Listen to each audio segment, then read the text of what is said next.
भारत ने G20 का सफल आयोजन कर पूरी दुनिया में अपनी बढ़ती साख का एक मजबूत उदाहरण दिया है। और यह हम नहीं कह रहे हैं, G20 में शामिल होने वाले कई देश, अमेरिका, ब्रिटेन, फ्रांस, ये सब देश कह रहे हैं। और साथ ही साथ अलग थलग पड़ा रूस भी यह बात कह रहा है कि यह भारत की साख है, कि एक साझा बयान निकला जिसके सभी 83 बिंदुओं पर पूरे देश एक मत थे। भारत की अध्यक्षता में चीन की BRI यानी बेल्ट एंड रोड इनिशिएटिव के मुकाबले जो भारत खाड़ी देश यानी मध्य पूर्व, मिडिल ईस्ट, यूरोप आर्थिक कॉरिडोर का ऐलान हुआ, इसके साथ ही इटली ने चीन की BRI से बाहर आने का साफ संकेत देकर चीन को एक बहुत बड़ा झटका दे दिया है। चीन को दूसरा झटका तब लगा जब उसी गलियारे के ऐलान के समय प्रधानमंत्री नरेंद्र मोदी ने सऊदी अरब और अमेरिका की दोस्ती को फिर से मजबूत कर दिया। इससे ईरान और सऊदी अरेबिया की दोस्ती करवाकर मध्य पूर्व यानी सेंट्रल एशिया में अपना प्रभाव बढ़ाने की चीन की जो मंशा थी, उस पर पूरी तरह से पानी फिर गया। दूसरी तरफ ये जो दिल्ली घोषणा पत्र, दिल्ली डिक्लेरेशन, इस पर जो आम सहमति बनी, इससे पश्चिमी देश भी खुश है, रूस भी खुश है। और यूक्रेन पर पश्चिमी देशों के जो रूस के खिलाफ सख्त भाषा की मांग थी, उसे नहीं माना गया। क्यों? क्योंकि भारत ने साफ तौर पर कहा कि विकासशील देशों की आवाज भी उठनी चाहिए और समान तौर पर इस सब का श्रेय भारत की डिप्लोमेसी को, भारत की कूटनीति को और भारत के प्रधानमंत्री नरेंद्र मोदी को दिया जा रहा है। इस आयोजन से भारत ने दुनिया में खुद को ग्लोबल साउथ यानी विकासशील देशों की आवाज के तौर पर स्थापित कर दिया है। लेकिन सबसे पहले हम बात करेंगे सऊदी अरब की। यह बहुत महत्वपूर्ण एक द्विपक्षीय बातचीत थी जो आज हुई। भारत और सऊदी अरेबिया के बीच आज हुई द्विपक्षीय मुलाकात हुई। हम आपको इसकी ये तस्वीरें भी दिखा रहे हैं जो ग्लोबल बायोफ्यूल अलायंस हुआ था। यह बहुत महत्वपूर्ण अलायंस है। लेकिन उसके साथ साथ आज सऊदी अरेबिया के जो क्राउन प्रिंस है मोहम्मद बिन सलमान, वो G20 के बाद शिखर वार्ता के लिए भारत में रुके। यह बहुत महत्वपूर्ण शिखर वार्ता है।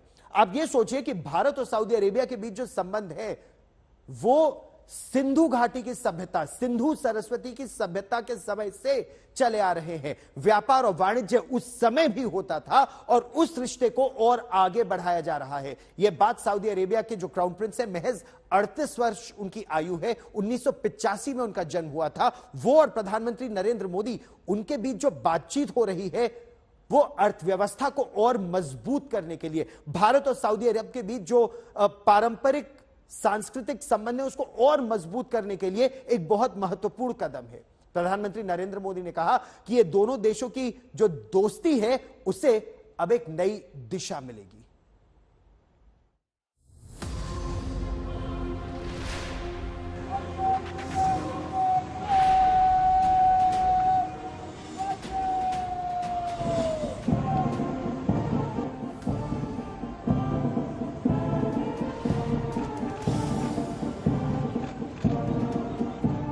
इस्लामी देशों का झंडा बरदार, पाकिस्तान का सबसे बड़ा मददगार और जहां दुनिया में तेल का दूसरा सबसे बड़ा भंडार। ये उस सऊदी अरब के बारे में कुछ बातें हैं जिनके क्राउन प्रिंस और प्रधानमंत्री मोहम्मद बिन सलमान का राष्ट्रपति भवन में राजकीय स्वागत किया गया। G20 के बाद भारत के साथ द्विपक्षीय बातचीत के लिए रुके प्रिंस सलमान और PM मोदी के बीच बातचीत हुई। मोहम्मद बिन सलमान ने जहां सऊदी अरब में रह रहे 24 लाख भारतीयों को सऊदी अरब की अर्थव्यवस्था को चलाने वाला बताया, तो PM मोदी ने उनकी देखभाल के लिए प्रिंस सलमान का शुक्रिया अदा किया।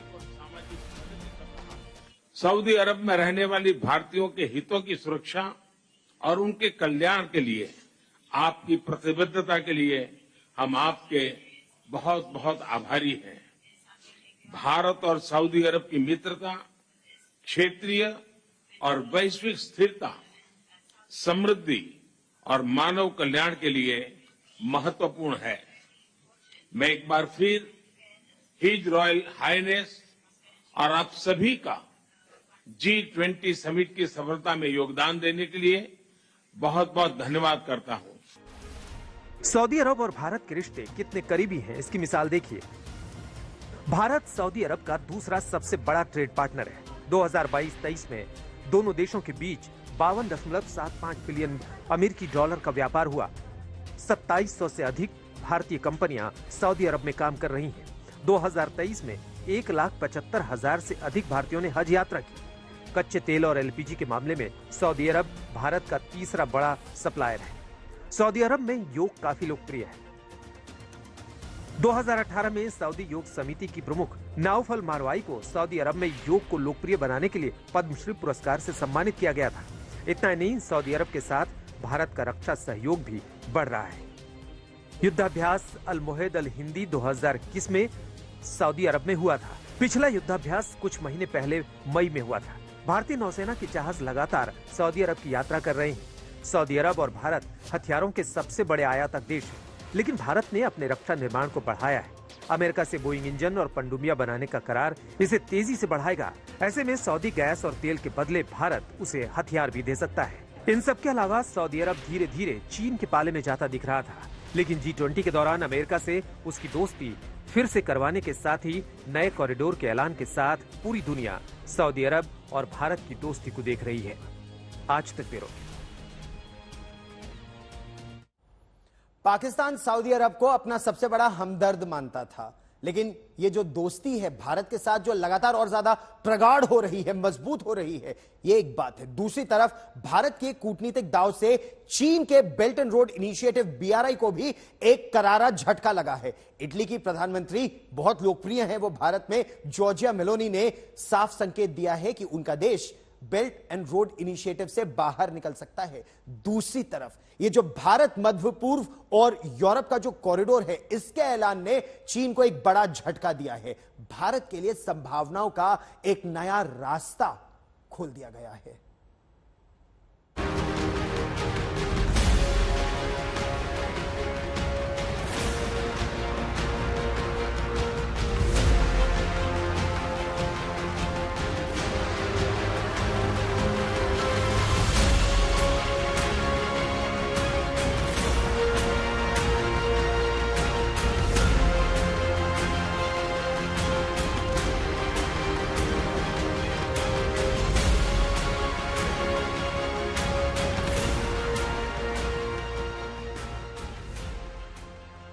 पीएम मोदी से इटली की प्रधानमंत्री जॉर्जिया मेलोनी की इस मुलाकात की चर्चा जोरों पर है, क्योंकि 9 सितंबर को ये मुलाकात हुई और उसी दिन शाम को एक ऐसे प्रोजेक्ट पर 8 देशों की मोहर लग गई जिससे चीन को सबसे बड़ा झटका लगा। चीन की BRI यानी बेल्ट एंड रोड इनिशिएटिव को भारत मध्य पूर्व यूरोप कॉरिडोर से जवाब। चीन अभी इस झटके से उबरा भी नहीं था कि इटली की प्रधानमंत्री जॉर्जिया मेलोनी ने संकेत दे दिया कि इटली यूरोप में चीन की BRI योजना से बाहर निकल सकता है। इटली एकमात्र G7 देश था जो चीन की बेल्ट एंड रोड इनिशिएटिव में शामिल हुआ था। अब इटली की PM नए कॉरिडोर में शामिल होने पर सभी देशों को बधाई दे रही हैं। Today's launch of the new economic corridor between India and the Middle East and Europe goes precisely in this direction and is a milestone in strengthening global interconnections. And that is why I want to thank Prime Minister Modi, President Biden, and all the others, Ursula von der Leyen and all the others who made it possible, for it's a very important thing. शनिवार 9 सितंबर को ही Meloni ने चीन की प्रधानमंत्री ली कियांग से मुलाकात की थी। अगले दिन ऐसी खबरें सामने आ गईं कि इटली BRI से बाहर आ सकता है। इन खबरों को मेलोनी ने ये कहकर हवा दे दी कि BRI के बिना भी चीन के साथ अच्छे संबंध संभव हैं।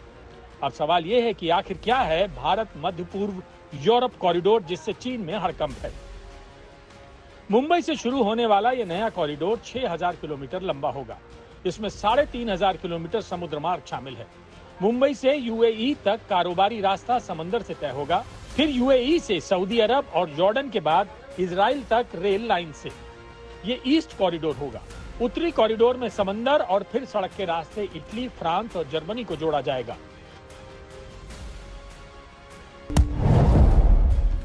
कॉरिडोर के बनने के बाद भारत से यूरोप तक सामान पहुंचाने में करीब 40% समय की बचत होगी। अभी भारत से किसी भी सामान को जहाज से जर्मनी पहुंचने में 36 दिन लगते हैं। नए कॉरिडोर से 14 दिन की बचत होगी। यूरोप तक सीधी पहुंच से भारत के लिए आयात निर्यात आसान और सस्ता होगा। भारत कनेक्टिविटी को क्षेत्रीय सीमाओं में नहीं मापता, सभी क्षेत्रों के साथ कनेक्टिविटी बढ़ाना भारत की मुख्य प्राथमिकता है। हमारा मानना है कि कनेक्टिविटी विभिन्न देशों के बीच आपसी व्यापार ही नहीं, आपसी विश्वास भी बढ़ाने का स्रोत है। जहां तक चीन की बीआरआई की बात है तो तस्वीर में देखिए, चीन ने जमीन और समंदर के रास्ते लंबा चौड़ा प्रोजेक्ट खड़ा करने की उम्मीद दिखाकर कई देशों को इसमें शामिल किया, लेकिन 10 साल से आगे नहीं बढ़ा है। 2019 में जब ये चरम पर था तब इटली इसमें शामिल हुआ था।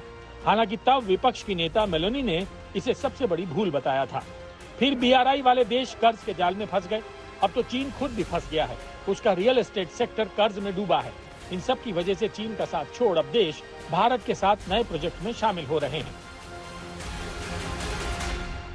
जो बेल्ट एंड रोड इनिशिएटिव था, जिसके कारण कई देश एक बहुत बड़े कर्जे के बोझ के नीचे दब रहे थे, आज उसके विपरीत एक नए विजन के साथ Bharat, middle east, Europe, America, इसके बीच में शिपिंग और रेलवे के माध्यम से एक नई कनेक्टिविटी का कॉरिडोर बने, नया कम्युनिकेशन का कॉरिडोर बने, जिससे कि ट्रेड और ट्रांसपोर्टेशन में एक टोटली नया डायमेंशन बने, उसको एक्सेप्ट किया गया।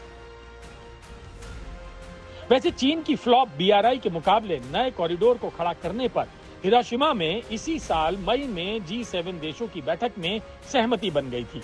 जनवरी में बाइडेन ने इसकी पहल की थी और इतनी तेजी से बात आगे बढ़ी कि दिल्ली में नए कॉरिडोर पर समझौता भी हो गया।